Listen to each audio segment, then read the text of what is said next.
الحمد لله رب العالمين والصلاة والسلام على أشرف الأنبياء والمرسلين سيدنا ونبينا ومولانا محمد خاتم النبيين وعلى آله وأصحابه وأزواجه وذرياته ومن تبعهم بإحسان ودعا بدعوتهم إلى يوم الدين. أما بعد،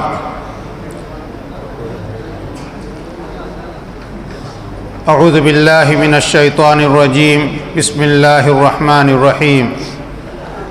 الف لام میم ذالک الکتاب لا ریب فیہ ھدی للمتقین. وقال النبی صلی اللہ تعالی علیہ وسلم: ترکت فیکم امرین لن تضلوا ما تمسکتم بہما کتاب اللہ وسنتی، او کما قال علیہ الصلاۃ والسلام. آج ہم سب کے لیے نہایت ہی مسرت، فرحت اور شادمانی کا موقع ہے کہ اللہ رب العزت نے ہم کو اپنا مبارک کلام حفاظ کرام اور ائمہ حضرات کے پیچھے مکمل سننے کی توفیق نصیب فرمائی. شکر پر شکر یہ بھی ہے کہ آج کا سال پچھلے 2 سالوں کے تعطل کے بعد ہم اللہ کے گھر میں اجتماعی طور پر قرآن پاک کو سننے کی سعادت حاصل کر رہے ہیں، اور یہ مہینہ بھی اب ختم ہونے کے قریب ہے. اللہ تعالیٰ گزشتہ سالوں جیسے حالات کبھی نہ لاوے، دنیا کے اوپر کبھی نہ لاوے، اور ہمیشہ یہ مسجدیں رمضان المبارک کی اپنی رونقوں کے ساتھ ہمیشہ آباد رہیں. سب سے زیادہ مبارکبادی کے لائق ہمارے ائمہ اور حفاظ حضرات ہیں، جن کی محنت، جن کی کوشش اور جن کی بہترین تلاوت سے ہم محظوظ ہوئے، اور ان کی اقتداء میں ہم کو تراویح پڑھنے کا موقع ملا. اللہ تعالیٰ ان کو سب کی طرف سے بہترین بدلہ نصیب فرمائے، دنیا کی برکات سے بھی مالا مال فرمائے، اور آخرت کے ہمیشہ کے اجر سے اللہ تعالیٰ ان کو مالا مال فرمائے. میرے بھائیوں، قرآن پاک کا آج آخری پارہ اور آخری سورت امام صاحب نے تلاوت کی. ہم یہ سمجھتے ہیں کہ آج قرآن ختم ہے، سب کی زبانوں پر یہ لفظ بولا جاتا ہے، لیکن حقیقت میں امام صاحب نے قرآن ختم نہیں کیا. ختم کرتے ہی فوراً دوسری رکعت میں اس کا آغاز کر دیا، نئے قرآن کو شروع کر دیا. قرآن پاک کے آداب میں سے یہی ہے کہ جس وقت آپ قرآن کی آخری صورت پڑھیں، اس کے بعد فوراً سورہ فاتحہ یعنی شروع سے بسم اللہ پڑھ کر سورہ فاتحہ اور سورہ بقرہ کی ابتدا کی آیات مفلحون تک پڑھ لے. گویا ختم کیا تو اب شروع بھی کر لو، اس لیے کہ یہ وہ کلام ہیں، یہ وہ دولت ہے جس کو ختم کر کے رکھ نہیں دیا جاتا. دنیا میں ہزاروں دانشور گزرے ہیں، انہوں نے کتابیں لکھی ہیں مختلف فنون پر، مختلف آرٹس پر، لیکن ان کتابوں کو کتنی بھی وہ دلچسپ ہو، کتنی بھی مفید ہو، آدمی اس کو ایک مرتبہ پڑھتا ہے، پھر دوسری مرتبہ پڑھنے کے لیے اس کو اپنی ذات پر بہت بوجھ ڈالنا پڑتا ہے. اگر کوئی کسی کی کتاب کو 2-3 مرتبہ پڑھ بھی ڈالے، پھر اس سے آگے اس کی طبیعت نہیں چلتی. لیکن کائنات کے اندر صرف یہی ایک کلام مجید ہے جو خدا کا کلام ہے، اور خدا کا کلام ہونے کی اس کے اندر بین دلیل جو ہم سب یعنی علم سے کورے لوگوں کو بھی نظر آتی ہے. ہم عربی نہیں جانتے، پھر بھی ہمیں اس کی برکات جو اپنی گناہگار آنکھوں سے نظر آتی ہے، وہ یہ کہ قرآن پاک پڑھتے ہوئے کبھی طبیعت اکتاتی نہیں ہے. ہم میں سے کتنے لوگ ہیں جو عربی زبان اور اس کے معنی نہیں جانتے، صرف قرآن پاک پڑھنا سیکھا، لیکن ایک پارہ پورا ہوتا ہے، تمنا ہوتی ہے ابھی دوسرا پڑھیں، ابھی اور تیسرا پڑھیں. رمضان کے اندر کتنے حضرات ہیں جو ایک ختم کر کے دوسرا، دوسرے کے بعد تیسرا، اور 30 دنوں میں معلوم نہیں قرآن پاک کو کتنا پڑھتے ہیں وہ، پھر بھی ان کی طبیعت سیر نہیں ہوتی. کسی بوڑھے آدمی سے آپ پوچھئے کہ آپ نے زندگی میں کتنے کلام ختم کیے. پڑھنے والے اپنی زندگی کے اندر یہ دولت پڑھ پڑھ کے کماتے جاتے ہیں اور زندگی کے آخری مرحلے تک وہ قرآن پاک پڑھتے جاتے ہیں. کسی کی زندگی کے اندر 100 کیا 200 300 400 500 ہزاروں قرآن ختم ہوتے ہیں، لیکن اس کی طبیعت سیر نہیں ہوتی. یہ اللہ کا کلام ہونے کی بین دلیل ہے. ورنہ جو شخص جس زبان کو جانتا نہ ہو، اس زبان کے معانی سے اس سے واقفیت نہ ہو، وہ اس کو پڑھے گا تو ایک مرتبہ پڑھے گا، دوسری مرتبہ تیسری مرتبہ کیوں پڑھے گا؟ اس کی طبیعت چلنی ہی نہیں چاہیے. آپ کو تھوڑی بہت انگریزی آتی ہے تو آپ کسی بڑے ماہر انگریز کی کتاب کو اٹھا لیجئے، اس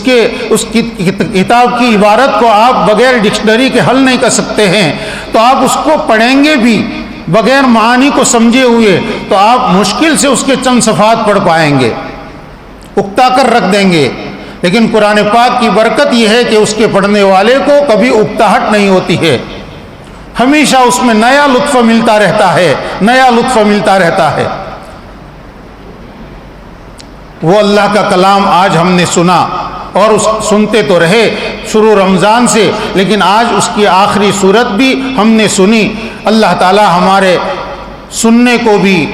ائمہ اور حفاظ حضرات کے سنانے کو بھی، ہمارے تراویح میں کھڑے ہونے کو بھی خوب خوب قبول فرمائے. قرآن پاک کے ختم پر دعا قبول ہوتی ہے. وہ دعا امام صاحب نے تو بہت قیمتی دعا مانگ لی جو قرآن کے ختم پر مانگنی چاہیے، دنیا کی بھی آخرت کی. لیکن میرے بھائیوں، جب دعا قبول ہوتی ہے تو اس قبولیت کے وقت میں ہم کچھ اچھے اور پختہ ارادے کر لیں جو ہماری زندگی کے سنوارنے میں بہت زیادہ مفید ہوں گے. ایک تو ہم یہ ارادہ کریں کہ اللہ کے اس کلام کو ہم جیسے رمضان میں بڑی طلب کے ساتھ، بڑی رغبت کے ساتھ پڑھتے ہیں، ہم اس کو سال بھر پڑھتے رہیں گے، زندگی بھر پڑھتے رہیں گے. ہمارے جن بھائیوں کو قرآن پڑھنا نہیں آتا، بچپن میں انہوں نے قرآن سیکھا نہیں ہے، وہ ابھی بڑی عمر میں بھی سیکھنا شروع کریں. کچھ صورتیں بھی سیکھ لی تو ہم نے ایک دولت حاصل کر لی، کچھ صورتیں سیکھ لی تو ہم نے ایک بڑی دولت حاصل کر لی. اسی کو پڑھتے جائیں، اسی کو دہراتے جائیں. کتنے لوگ ہیں جنہوں نے بڑھاپے میں قرآن سیکھا اور پھر انہوں نے قرآن کے ساتھ اپنا ایسا شغف اختیار کیا کہ موت ان کی قرآن پڑھتے پڑھتے ہوئی. اس کا ارادہ کر لیں. دوسرا یہ کہ ہم قرآن پاک کو جیسے تلاوت کریں گے، قرآن پاک کے اندر جو کچھ ہے اس کے اوپر عمل کریں گے. قرآن یہ کتاب ہدایت ہے، صرف تلاوت کرنے تک اس کا معاملہ نہیں ہے. یہ تو ایک اس کا نفع ہے کہ تلاوت کرنے والے کو ایک حرف کے اوپر 10 نیکیاں ملتی ہے، تو جتنی آیات پڑھے گا اس کے جتنے حروف ہوں گے اس کو 10 سے ضرب دے دو، اتنی نیکیاں تو ملی اس کو. لیکن قرآن کا نفع تو اس سے بھی آگے ہے. قرآن نازل ہوا ہے ہمارے دلوں کی شفا کے لیے، قرآن نازل ہوا ہے ہم کو سیدھا راستہ دکھلانے کے لیے. تو اس سیدھے راستے پر چلنا کیسے ہوگا جب قرآن کو ہم سمجھ سکیں گے. قرآن پاک کی آیات کی تفسیر ہم کو معلوم ہونی چاہیے. میرے بھائیوں، افسوس کے ساتھ یہ بات کہنی پڑتی ہے، ہر جگہ کا یہ حال ہے کہ آدمی قرآن کے اندر کے جو خزانے ہیں ان سے کوئی رغبت نہیں رکھتا، بس اس کے پڑھنے کو اپنے لیے کافی سمجھتا ہے. مادری زبان ہماری گجراتی ہے، انگریزی ہماری مادری زبان نہیں ہے، لیکن بچپن سے ہم انگریزی سیکھنے کے لیے اور اپنے بچوں کو سکھلانے کے لیے کتنے جتن کرتے ہیں، کتنی محنت کرتے ہیں، کتنا پیسہ خرچ کرتے ہیں تاکہ انگریزی زبان سے وہ واقف ہو جائے. آگے کالج میں جا کر اس کو انگریزی فنون سے اور انگریزی کی کتابوں سے اس کو انسیت ہو جائے اور اس کو کوئی تکلیف نہ ہو. ایک خوبی کو حاصل کرنے کے لیے ہم نے اتنا خرچ کیا اپنے لیے، اپنے اولاد کے لیے، تو کیا قرآن پاک کے اندر کے معانی، اس کے اندر کا مطلب، اس کے اندر کے علوم کیا اس لائق نہیں ہے کہ اس کے پیچھے خرچ کیا جائے، اس کے پیچھے اپنے اولاد کو لگایا جائے، اپنے اولاد کو یہ قرآن پاک کی عربی کو سمجھنے کے لیے، سیکھنے کے لیے اس کے پیچھے بھی کچھ خرچ کیا جائے. لیکن افسوس کہ آج امت مسلمہ نے اس کو ایک زائد چیز سمجھ لیا. مکتب میں بچے نے قرآن پڑھنا سیکھ لیا، اس کو کافی سمجھ لیا۔ یہ تو ایک مرحلہ تھا قرآن کے الفاظ کی تلاوت، اصل مرحلہ اس کے بعد ہے۔ اس کے بعد یہ ہے کہ بچے کو عربی اتنی سکھلا دی جاتی کہ قرآن کی ایک آیت میں کیا نصیحت ہے، اس کی ایک سورت میں کیا نصیحت ہے، اس کو وہ سمجھ پاتا۔ لیکن آج اگر فیصد نکالے جائیں تو امت مسلمہ کے 98% یعنی 98، وہ بھی میں بہت ہی کم کہہ رہا ہوں، شاید 99% افراد وہ ہیں کہ جن کو اپنے لیے بھی اپنے اولاد کے لیے بھی قرآن کے اندر کی جو دولت ہے اس سے کوئی سابقہ نہیں، کوئی واسطہ نہیں ہے، اس کی کوئی طلب نہیں ہے۔ یہ طلب میرے بھائیوں ہمارے اندر پیدا ہو جائے، آج کی مبارک مجلس کے اندر ہم اس کا بھی ارادہ کر لیں کہ قرآن پاک کے معانی کو ہم سمجھیں گے، سمجھنے کی کوشش کریں گے، اور ہم نے نہیں سیکھا ہے تو اپنی اولاد کو تو کم از کم سکھلائیں گے۔ یہ مدارس کے اندر جو عربی پڑھائی جاتی ہے، اس عربی پڑھانے کا مقصد یہ نہیں ہے کہ عربی پڑھنے کے بعد اس بچے کو 7-8 سال عربی پڑھنے کے بعد عرب کنٹریز میں اس کو اچھی کمپنی میں اچھی ملازمت مل جائے گی اور وہاں اس کو عربی بولنے میں کوئی تکلیف نہیں ہوگی۔ نہیں، اس کے پیچھے یہ نہیں ہے۔ وہاں عربی اس مقصد سے پڑھائی جاتی ہے، عربی گرامر کی ابتدا ہوتی ہے پہلے سال میں، دوسرے سال میں، تیسرے سال میں، اور اس میں مختلف فنون کا اضافہ ہوتا ہے۔ مقصد اس کا صرف یہ ہوتا ہے کہ یہ بچہ قرآن پاک کو اور احادیث کی عربی کو سمجھنے کے لائق ہو جائے۔ عربی کے تیسرے سال میں پہنچتا ہے تو اس کو قرآن پاک کے چند پاروں کا ترجمہ پڑھانا شروع کر دیتے ہیں، چوتھے سال میں اس سے زیادہ، پانچویں سال میں پورا۔ مقصد یہ قرآن پاک کو سمجھنا ہے، سمجھانا ہے۔ یہ علماء کرام مدارس میں 7-8 سال پڑھ کر آتے ہیں تو ان کی زیادہ محنت اسی کے اوپر کرائی جاتی ہے۔ اس کے پیچھے کوئی کسی کمپنی کے اندر یا کسی اور جگہ پر بھاری ملازمت ملے، بھاری تنخواہ مل جائے، یہ مقصد نہیں ہوتا۔ تو قرآن پاک میں تدبر کرنا یہ قرآن کا ایک حق ہے جو ہمارے اوپر لازم ہے۔ اس لیے اس کے لیے بھی ہمارے اندر فکر پیدا ہونی چاہیے کہ قرآن پاک کے معانی کو ہم سمجھیں گے، سمجھنے کی کوشش کریں گے۔ تیسرا حق قرآن پاک کا یہ ہے کہ اس میں جو نصیحتیں ہم کو کی گئی ہے اس کے اوپر عمل کرنا۔ قرآن پاک جو راستہ بتلاتا ہے اس راستے پر عملاً چلنا۔ ان ھذا القرآن یہدی للتی ہی اقوم، یہ قرآن تو وہ راستہ بتلاتا ہے جو بالکل سیدھا ہے۔ قرآن پاک کے اوپر چلنے، قرآن کے بتلائے ہوئے راستے پر چلنے میں آج ہماری جتنی پریشانیاں ہیں ان پریشانیوں کا حل اسی میں ہے۔ آج ہم اگر ہمارے اوپر کوئی ذلت، ہمارے اوپر خاری نظر آتی ہے تو اس کا واحد حل یہی ہے کہ ہم قرآن پاک کے بتلائے ہوئے راستے کے اوپر چل پڑے۔ ہندوستان میں انگریزوں سے لوہا لینے والوں میں ہمارے جن بزرگوں کے نام ہیں ان میں ایک شخصیت ہے حضرت شیخ الہند، جن کا نام ہے مولانا محمود الحسن دیوبندی نور اللہ مرقدہ۔ ان کی زندگی کے آخر سال تھے۔ تحریک ریشمی رومال جنہوں نے ایسی چلائی تھی کہ اس سے انگریز دنگ رہ گئے تھے، اور اخیر میں غداروں کی غداری کے نتیجے میں حضرت اور ان کے ساتھی پکڑے گئے مکہ مکرمہ میں، اور وہاں سے ان کو سیدھا انگریزوں نے گرفتار کر کے مالٹا بھیج دیا۔ مالٹا میں حضرت شیخ الہند اپنے بڑھاپے کے اخیر کے 3 سال انگریزوں کی جیل میں رہ کر آئے، اور وہاں سے رہا ہو کر آئے۔ چند مہینوں کے بعد آپ کا انتقال ہو گیا۔ جب مالٹا سے آپ تشریف لائے، آپ نے دیوبند کے اندر بڑے علماء کے مجمع میں تقریر کے دوران ایک عجیب بات بیان فرمائی۔ فرمایا مالٹا کے جیل خانے کی تنہائیوں میں نے مسلمانوں کی بدحالی اور پستی کی وجوہات کے اوپر غور کیا۔ جیل کی تنہائی اور اللہ کا ایک ولی، بہت زبردست قسم کا، دنیا کا، اس زمانے کا چوٹی کا عالم، قرآن اور حدیث کو سمجھنے والا، وقت کا قطب، اور امت مسلمہ کے لیے جس نے جیل کی 3 سال کی صعوبتیں برداشت کی ہے، وہ بھی بڑھاپے کے اندر، وہ فرماتے ہیں کہ جیل کی کوٹھری کی تنہائیوں میں نے امت مسلمہ کی زبوحالی اور بدحالی کے علاج کے لیے جو کچھ سوچا، مجھے 2 باتیں سمجھ میں آئی ہے کہ اگر اس امت کو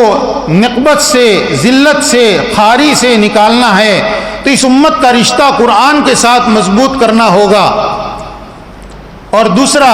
اس امت کو اگر ذلت سے نکلنا ہے تو ان کے باہم آپس، ان کے درمیان میں اتفاق پیدا کرنا ہوگا۔ گویا قرآن چھوڑنے اور آپس کے اختلاف کے نتیجے میں یہ امت کے اوپر حالات ہے۔ یہ حضرت شیخ الہند رحمۃ اللہ علیہ آج سے ٹھیک 100 سال پہلے فرما رہے تھے۔ حضرت کا 1920 میں انتقال ہوا تھا، اس سے پہلے کے ان کے الفاظ ہے۔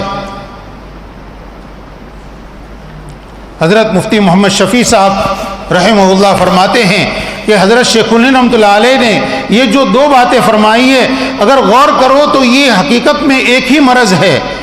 اور ایک ہی مرض کا حضرت نے ایک ہی علاج بیان فرمایا ہے۔ اس لیے کہ امت میں جو اختلاف ہے یہ وہی قرآن کو چھوڑنے کے نتیجے میں ہے۔ اگر قرآن کو امت مانتی، قرآن کے بتائے ہوئے رستے پر چلنے کے لیے تیار ہوتی تو ان کے آپس میں کبھی افتراق نہ ہوتا، ان کے آپس میں کبھی دل نہ ٹوٹتے۔ اس قرآن کو اس امت کے سب سے پہلے طبقے یعنی حضرات صحابہ کرام نے جب دلوں سے لگایا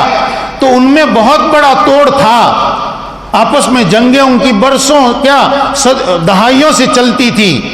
جب حضور پاک صلی اللہ علیہ وسلم ہجرت کر کے مدینہ منورہ میں تشریف لائے تو مدینہ میں جن عربوں نے آپ کے ہاتھ پر ایمان قبول کیا تھا ان میں 2 خاندان تھے، اوس اور خزرج۔ ان دونوں کے آپس میں بہت برسوں پرانی دشمنی چل رہی تھی، لیکن جو ایمان لائے، قرآن کی تعلیمات پر عمل کرنا شروع کیا، حضور پاک صلی اللہ علیہ وسلم کی ان کو اتباع کی دولت ملی، بس یہ آپس میں شیر و شکر ہو گئے، ایک جسم جیسے ہو گئے۔ ان کے آپس کی لڑائیاں، آپس کے اختلافات کوئی بھولے سے بھی ان کو یاد نہیں کرتا۔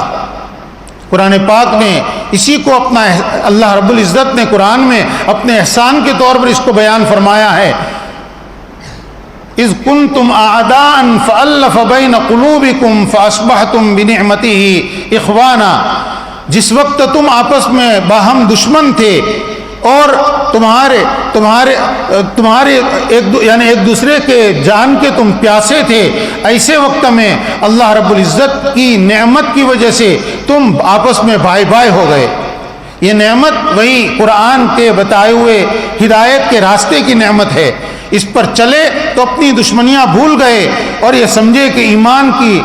ایمانی رشتے نے ہم سب کو ایک کر دیا ہے۔ اب اللہ تعالیٰ آگے فرماتے وَكُنْتُمْ عَلَى شَفَا حُفْرَةٍ مِّنَ النَّارِ فَأَنْقَذَكُم مِّنْهَا، تم لوگ جہنم کے گڑھے کے کنارے پر کھڑے تھے، یعنی قریب تھا کہ ابھی مرے اسی حالت میں تو جہنم میں جاتے، لیکن اللہ نے تم کو اس جہنم کے گڑھے سے دور کر دیا، یعنی بچا لیا۔ اور میرے بھائیوں، قرآن یہ صرف صحابہ کرام کے لیے کتاب نہیں اتری تھی، قرآن یہ صرف عربوں کے لیے نہیں ہے، قرآن پوری دنیا کی انسانیت کے لیے ہدایت کی کتاب ہے۔ قرآن یہ پوری دنیا کے لیے، پوری دنیا کو کامیابی کا راستہ دکھانے کے لیے ہے۔ ہر قوم کے لیے ہدایت کا سامان اسی قرآن میں ہے۔ اسی لیے حضور پاک صلی اللہ علیہ وسلم کی جب بعثت ہوئی اس وقت آسمانی مذہبوں کو ماننے والوں میں عیسائی تھے جو کہتے تھے حضرت عیسیٰ علیہ السلام ہمارے نبی ہیں اور ان کی نبوت پر ایمان رکھتے تھے، ان پر اتری ہوئی کتاب انجیل کو ماننے والے تھے۔ یہودی تھے بنی اسرائیل جو تورات کو مانتے تھے، حضرت موسیٰ علیہ السلام کی نبوت پر ایمان رکھنے کا دعویٰ فرماتے تھے، لیکن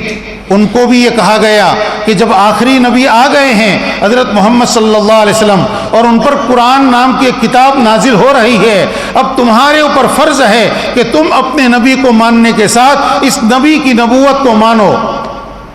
عیسائیوں کو بھی کہا گیا کہ تم چاہے اہل کتاب ہو، تم چاہے حضرت عیسیٰ علیہ السلام کی نبوت پر ایمان رکھتے ہو، لیکن جب قرآن نازل ہونے لگا اور حضرت محمد صلی اللہ علیہ وسلم کو نبوت ملی، اب تمہارے اوپر فرض ہے کہ تم حضرت محمد صلی اللہ علیہ وسلم کی نبوت کو مانو اور قرآن جو نازل ہو رہا ہے اس پر ایمان لاؤ، تو تمہارا حضرت عیسیٰ علیہ السلام پر ایمان لانا معتبر، ورنہ معتبر نہیں۔ ان کو یہ آفر کیا گیا کہ اگر تم اپنے نبی کو ماننے کے ساتھ ہمارے نبی حضرت محمد صلی اللہ علیہ وسلم پر ایمان لائے تو تمہیں ڈبل اجر ملے گا،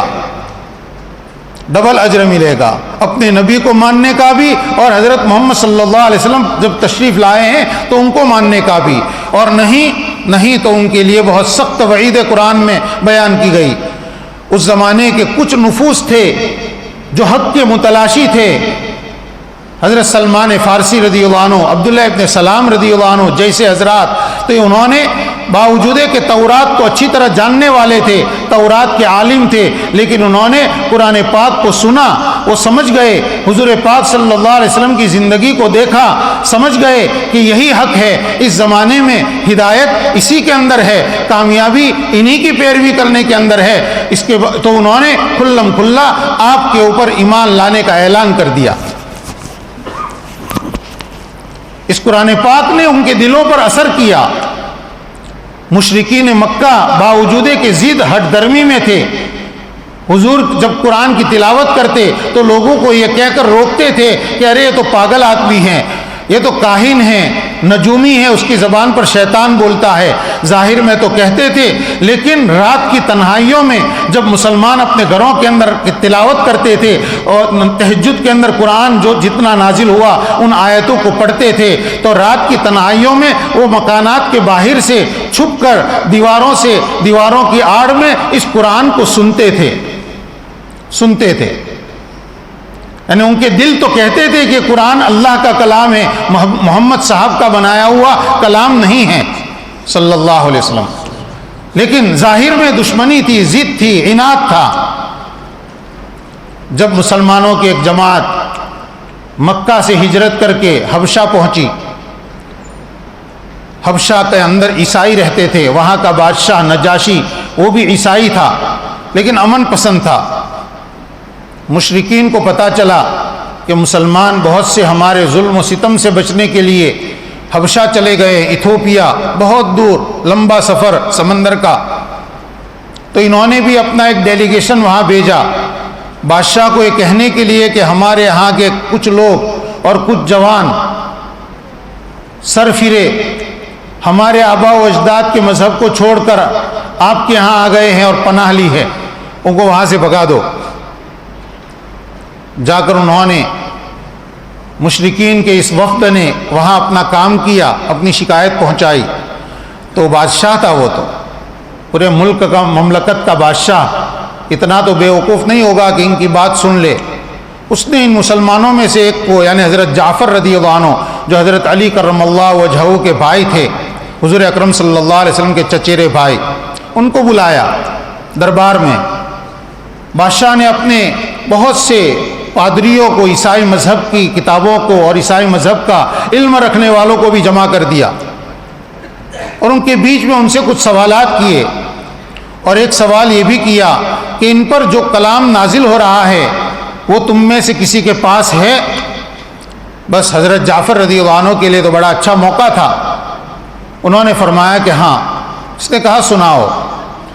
حضرت جعفر رضی اللہ تعالیٰ عنہ نے سورہ مریم تلاوت کی دربار کے اندر۔ سورہ مریم میں حضرت مریم جو حضرت عیسیٰ علیہ السلام کی والدہ ہیں ان کا تذکرہ ہے، اور پھر حضرت عیسیٰ علیہ السلام کی ولادت کا تذکرہ ہے۔ آپ کے سامنے یہ بات پہلے لا دوں کہ حضرت عیسیٰ علیہ السلام جب مبعوث ہوئے تو ان کو حکم تھا کہ بنی اسرائیل جو یہودی ہیں ان کی اصلاح کرو، ان کو دین کی دعوت دو،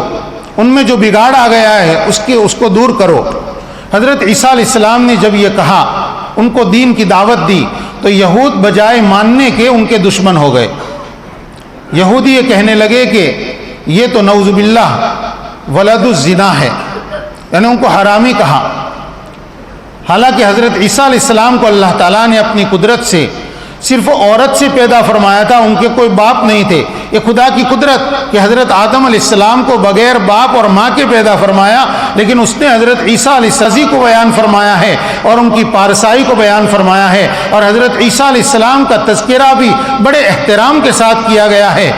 جب یہ آیات وہاں تلاوت کی گئی شاہ حبشہ نجاشی کے دربار میں، تو وہاں سننے والے سارے کے سارے زار و قطار رونے لگے، کیونکہ عربی جانتے تھے، اس قرآن کا ان کے دلوں کے اوپر یہ اثر ہوا۔ وہی شاہ حبشہ نے 70 آدمیوں کا وفد بھیجا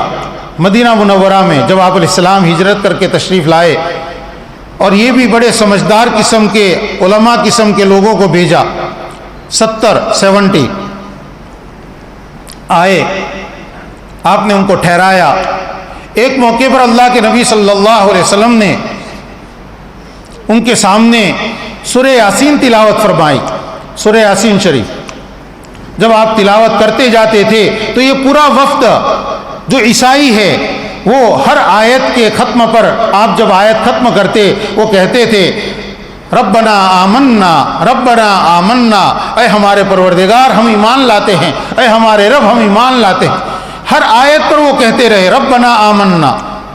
7ویں پارے کے شروع میں انہی کا ذکر ہے وَإِذَا سَمِعُوا مَا أُنزِلَ إِلَى الرَّسُولِ تَرَىٰ أَعْيُنَهُمْ تَفِيضُ مِنَ الدَّمْعِ مِمَّا عَرَفُوا مِنَ الْحَقِّ يَقُولُونَ رَبَّنَا آمَنَّا فَاكْتُبْنَا مَعَ الشَّاهِدِينَ۔ اسی وقت ان کے دلوں کی حالت بدل گئی۔ وہ کہتے ہیں جب رسول کی طرف جو کلام اتارا گیا اس کو سنتے ہیں تو کہتے ہیں پروردگار ہم تو ایمان لائے، ہم ایمان لے آئے، اور ہمارا نام شاہدین یعنی گواہ ہونے والوں میں لکھ دے۔ ہم گواہی دیتے ہیں کہ قرآن آپ کا کلام ہے اور یہ نبی آپ کے نبی بھیجے ہوئے نبی۔ میرے بھائیوں، آج بھی قرآن کے اندر ہمارے دلوں کی کایا پلٹنے کی، ہمارے دلوں کی حالت بدلنے کی پوری تاثیر موجود ہے۔ اس کی تاثیر ختم نہیں ہوئی، اگر ختم ہوئی ہے تو ہماری صلاحیت ختم ہوئی ہے۔ اس کو قبول کرنے کی جو صلاحیت ہمارے اندر ہونی چاہیے، مادیت کے پیچھے دوڑنے کے نتیجے میں اور غفلت کی وجہ سے اور غفلت کے اسباب کی وجہ سے ہم نے اپنے آپ کو اس میں اتنا لگا دیا کہ قرآن کی تاثیر ہمارے اندر جو ہونی چاہیے وہ ہو نہیں رہی ہے۔ قصور ہمارا ہے، اللہ ہمارے اس قصور کو معاف فرمائے۔ تو میں نے عرض کیا کہ آج مبارک موقع ہے قرآن کے ختم کا۔ ہم اللہ تعالیٰ سے دل کی گہرائیوں سے دعا کرتے ہوئے ارادہ کریں کہ ہم سال بھر نہیں زندگی بھر قرآن پاک سے اپنا رشتہ مضبوط رکھیں گے، روزانہ قرآن کی تلاوت ہم کریں گے، اور ہم یہ ارادہ کریں کہ ہم قرآن پاک کو سمجھنے کی کوشش کریں گے۔ ہم یہ ارادہ کریں کہ ہم قرآن پاک کی تعلیمات کو اپنی زندگی کے لیے مشعل راہ بنائیں گے۔ انشاءاللہ دنیا میں جو حالات ہمیں نظر آ رہے ہیں اس کے اندر ضرور تبدیلی ہوگی، اگر تبدیلی ہم اپنی ذات سے شروع کرتے ہیں تو۔ ضرورت ہمیں بس اپنے اندر تبدیلی لانے کی ہے، ہمارے اخلاق قرآن کے بتائے ہوئے اخلاق کے مطابق ہو جائیں، ہمارے معاملات قرآن کے معاملات کے مطابق ہو جائیں، ہماری معاشرت قرآن جو بتلاتا ہے وہ ہو جائے، تو ہر خاندان، ہر سماج، ہر محلہ وہ جنت نشاں ہو جائے گا، کسی کو کسی سے تکلیف نہیں ہوگی، اور دنیا کی قوموں کو اسلام سمجھنے کا موقع ملے گا، اسلام سمجھنے کا موقع ملے گا۔ دنیا کی قومیں ترس رہی ہے، ہدایت کے بغیر وہ ہاتھ پیر مار رہی ہیں چین اور سکون کی تلاش کے اندر، لیکن وہ اپنے لیے چین اور سکون دوسرے اسباب میں تلاش کر رہے ہیں۔ حقیقی پوری انسانیت کی بھلائی، پوری انسانیت کی فلاح اور بہبودی ہے تو اسی قرآن کے بتائے ہوئے راستے کے اندر ہے۔ اللہ تعالی ہم کو اس کے اوپر موت تک ثابت قدم رکھے۔ وآخر دعوانا الحمدللہ رب العالمین۔ درود شریف پڑھ لیں۔ یا رب لک الحمد کلہ ولک الشکر کلہ وبیدک الخیر کلہ والیک یرجع الامر کلہ اللہم لا نحصی ثناء علیک انت کما اثنیت علی نفسک اللہم صل علی محمد وعلی آل محمد کما صلیت علی ابراہیم وعلی آل ابراہیم انک حمید مجید اللہم بارک علی محمد وعلی آل محمد کما بارکت علی ابراہیم وعلی آل ابراہیم انک حمید مجید ربنا آتنا فی الدنیا حسنة وفی الآخرة حسنة وقنا عذاب النار ربنا ظلمنا أنفسنا وإن لم تغفر لنا وترحمنا لنكونن من الخاسرين اللهم اهدنا الصراط المستقيم اللهم اهدنا الصراط المستقيم صراط الذين أنعمت عليهم غير المغضوب عليهم ولا الضالين ربنا لا تزغ قلوبنا بعد إذ هديتنا وهب لنا من لدنك رحمة إنك أنت الوهاب يا ذا الجلال والإكرام يا حي يا قيوم برحمتك نستغيث ألف لام ميم الله لا إله إلا هو الحي القيوم لا إله إلا أنت سبحانك إني كنت من الظالمين يا أرحم الراحمين يا حنان يا منان يا بديع السماوات والأرض يا فاطر السماوات والأرض يا أرحم الراحمين ہمارے گناہوں کو معاف فرما یا اللہ تو ہمارے قصوروں سے درگزر فرما یا اللہ تو ہماری کوتاہیوں کو معاف فرما اے مولا ہماری غفلتوں کو معاف فرما اے پروردگار ہم نے جان کر گناہ کر کر کے تجھے ناراض کیا ہے مولا ہم اپنے قصوروں سے معافی چاہتے ہیں اے مولا تو ہمارے قصوروں کو معاف فرما دے اے مولا دامن عفو کے اندر ہم کو جگہ دے دے اے ارحم الراحمین ہمارے ساتھ رحم کا معاملہ فرما اے ذی الفضل العظیم تو ہمارے ساتھ فضل کا معاملہ فرما اے کریم ہمارے ساتھ کرم کا معاملہ فرما اے وہاب ہمارے ساتھ بخشش کا معاملہ فرما اے پروردگار تیرا کلام آج ختم کر کے پھر سے شروع کیا گیا ہے اے اللہ قرآن پاک سنانے والوں کو بہترین بدلہ نصیب فرما اے اللہ ان کے پیچھے قرآن سننے والوں کو بھی اے اللہ قبول فرما اے پروردگار قرآن پاک تیرا کلام ہے اے اللہ اس کلام کے اندر تو نے علوم اور معارف رکھے ہیں اے اللہ یہ علوم و معارف ہم کو نصیب فرما اے اللہ قرآن تیرا کلام ہے اے اللہ تیرے کلام تو نے اپنے کلام کے اندر ہدایت کا راستہ رکھا ہے مولا ہدایت کے راستے پر چلنا ہمارے لیے آسان فرما اے اللہ قرآن کے اندر تو نے دلوں کی شفا رکھی ہے اے اللہ ہمارے دل بہت بیمار ہے مولا ہمارے دلوں کے تمام بیماریوں کو دور فرما ہمارے دلوں میں حسد کی بیماری ہے مولا حسد کی بیماری کو دور فرما اے پروردگار ہمارے دلوں کے اندر کینے کی بیماری ہے اس کو دور فرما اے پروردگار تو ہمارے دلوں سے دنیا کی محبت کی بیماری کو دور فرما اے پروردگار ہمارے دلوں سے مرتبے کی عہدے کی محبت کی بیماری کو دور فرما اے پروردگار ہمارے دلوں کے اندر لمبی امیدوں کی بیماری ہے اے اللہ ان لمبی امیدوں کی بیماری کو دور فرما اے پروردگار ہمارے دلوں کے اندر قساوت پیدا ہو گئی ہے اے اللہ اس قساوت اور سختی کو ختم فرما اے پروردگار قرآن پاک کے اندر جو برکات تو نے رکھی ہے ان برکات سے تو ہم کو مالا مال فرما ہماری اولاد کو مالا مال فرما ہماری آنے والی نسلوں کو مالا مال فرما اے پروردگار قرآن پاک کے بتائے ہوئے راستے کے اوپر عمل کرنے کی ہم کو توفیق نصیب فرما اے اللہ قرآن پاک کو موت تک اپنے سینے سے لگانے کی اور اس کو ہمیشہ پڑھنے کی توفیق نصیب فرما قرآن پاک کے اوپر عمل کرنے کی توفیق نصیب فرما قرآن پاک کو اس کے آداب کے ساتھ پڑھنے کی ہمیشہ توفیق نصیب فرما قرآن پاک کو اپنے بچوں کو سکھلانے کی اور اس کے معانی سکھلانے کی توفیق نصیب فرما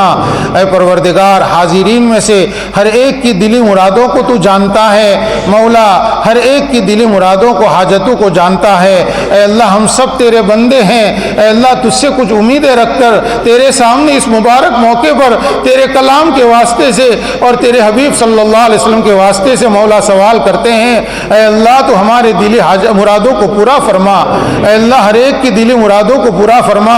اے اللہ ہر ایک کی پریشانیوں کو تو جانتا ہے اے مولا ان پریشانیوں کو دور کرنے والا تو ہی تو ہے ہمارے لیے ماوا اور ملجا تو ہی ہے اے اللہ تو ہمارا ماوا اور ملجا ہے تو ہماری ضرورتوں کو پورا فرما اے اللہ ہماری پریشانیوں کو دور فرما مصیبتوں کو ختم فرما اے اللہ انفرادی اور اجتماعی جو مصیبتیں آج ہمارے سروں کے اوپر کھڑی ہے مولا ان مصیبتوں کو دور فرما اے اللہ ان گھبراہٹوں میں تیرے علاوہ ہمارے پاس کوئی جائے پناہ نہیں ہے اے اللہ ہمارے پاس تیرا ہی دروازہ ہے اے اللہ اگر تو عذاب دیتا ہے تو تیرے عذاب سے بچنے کے لیے تو ہی تو ہے مولا تیرے دروازے کے علاوہ ہمارے پاس کوئی دروازہ نہیں ہے اے مولا ہم تیرے اوپر ایمان لائے اور تیرے اوپر ایمان رکھتے ہیں مولا تیرے اوپر ہم ایمان رکھیں گے ہم تیرے علاوہ کس پر بھروسہ کر سکتے ہیں؟ اے مولا تیرے گھر میں بیٹھ کر تیرے کلام کی نسبت سے مولا ہم آپ سے مانگتے ہیں تو ہمارے مصائب کو دور فرما دے، امت مسلمہ کو مصائب سے چھٹکارا دے دے مولا، امت مسلمہ پر سے گھبراہٹوں کو اور ہر طرح کے خطرات کے بادلوں کو ہٹا دے، اے مولا امت مسلمہ کو عزت کی چوٹیوں پر پہنچا دے۔ اے مولا قصور ہمارا ہے، ہم نے تجھ کو ناراض کیا ہے، تیرے نبی کے طریقے کو چھوڑا ہے مولا، ہم نے تیرے کلام کے راستے کو چھوڑا ہے، اے مولا ہمارے قصوروں کو معاف کر کے ہماری پیشانی پکڑ کر ہم کو صحیح راستے کے اوپر لا دے مولا، اور تو ہم سے راضی ہو جا، اے اللہ تو ہم سے راضی ہو جا، اے مولا تو ہم سے راضی ہو جا، اے اللہ اپنی ناراضگی کو ختم فرما دے، اے مولا تو ارحم الراحمین ہے، اے رحمان اے رحیم، تجھ کو تیری رحمت کا واسطہ ہم کو عذاب سے بچا لے، اے اللہ تیری رحمت تیرے غضب سے بڑھ کر ہے، تیری رحمت تیرے غضب پر غالب ہے مولا، اپنے غضب کا مستحق ہم میں سے کسی کو نہ بنا مولا، ہم کو اپنی رحمت کا مستحق بنا دے، اے اللہ اے اللہ اے ارحم الراحمین، تو ہماری گردنوں کو جہنم سے آزاد فرما دے، قبر کے عذاب سے ہم کو ہمارے مرحومین کو بچا لے، ہم کو ہمارے تمام مرحومین کو قبر کے عذاب سے بچا لے، اے اللہ جہنم کے عذاب سے ہم کو ہمارے تمام مرحومین کو بچا لے، قیامت تک آنے والی ہماری نسلوں کو جہنم کا مستحق ہونے سے محفوظ فرما، اے اللہ جہنم کے عذاب سے ہم پناہ مانگتے ہیں، اے اللہ ہم تجھ سے تیری بنائی ہوئی جنت کا سوال کرتے ہیں، اے اللہ جہنم کا مالک بھی تو ہے، جنت کا مالک بھی تو ہے مولا، اگر تو نے جہنم سے ہم کو بچا لیا اور ہم کو جنت میں جانے کا فیصلہ کر دیا، میرے مولا تیرے خزانے میں کوئی کمی نہیں ہوگی اور ہم کمزوروں کا کام بن جائے گا، ہم تیرے بندے تیرا شکر ادا کریں گے، اے مولا تو ہمارے لیے جہنم سے بچنے کے فیصلے فرما دے، اے اللہ جنت میں داخلے کے فیصلے فرما دے، اے اللہ ہمارے اخلاق کو درست فرما، ہمارے احوال کو درست فرما، ہمارے ظاہر کو درست فرما، ہمارے باطن کو درست فرما، ہماری صفوں میں اتحاد پیدا فرما، اے اللہ ہمارے دلوں میں صفائی پیدا فرما، ہر گندگی سے ہم کو پاک فرما، اے اللہ معاشرت کی کمزوریوں کو دور فرما، ہمارے معاملات میں جو خامیاں ہیں ان کو ختم فرما، اے اللہ ہم کو اسلامی طور و طریق پر اور صحیح معنوں میں سچا مسلمان ہو کر زندگی گزارنے کی توفیق نصیب فرما، مولا مقروضین کے قرض ادا فرما، اے اللہ حاجت مندوں کی حاجت روائی فرما، جو بے اولاد ہیں ان کو صالح اولاد نصیب فرما، اے اللہ جو بے نکاح ہے ان کے لیے نکاحوں کا انتظام فرما، اے اللہ جو بغیر گھر کے کرایوں میں رہتے ہیں ان کے لیے یا اللہ ان کے لیے اپنی رہائش کا انتظام فرما، بے روزگاروں کو روزگار نصیب فرما، اے مولا حاضرین میں سے ہر ایک کی بخشش فرما، اے مولا حاضرین میں سے ہر ایک کی بخشش فرما، اے اللہ ان کے گھر والوں کی بخشش فرما، اے اللہ ان کے گھر والوں کی مغفرت فرما، اے اللہ اس محلے میں رہنے والے تمام مسلمانوں کو تو قبول فرما، یہ دعائیں سب کے حق میں قبول فرما، اے اللہ یہاں پر نظام کے اندر جو لوگ خدمت کرتے ہیں دن رات تھکتے ہیں، اے اللہ ان کو بہترین بدلہ نصیب فرما، اے اللہ ان کے قدم قدم پر ان کو بہترین بدلہ نصیب فرما، اے اللہ جو لوگ بھی اس کے اندر جس طرح سے بھی معاون ہو رہے ہیں اے اللہ ان تمام کی خدمتوں کو اپنی بارگاہ میں قبول فرما، اے اللہ محض اپنے فضل سے محض اپنے کرم سے اپنے کلام کی برکت سے تو ہماری دعاؤں کو قبول فرما، وصلی اللہ تعالی علی خیر خلقہ محمد وعلی آلہ واصحابہ اجمعین، ربنا تقبل منا انك انت السميع العليم وتب علينا يا مولانا انك انت التواب الرحيم، سبحان ربك رب العزة عما يصفون والسلام على المرسلين والحمد لله.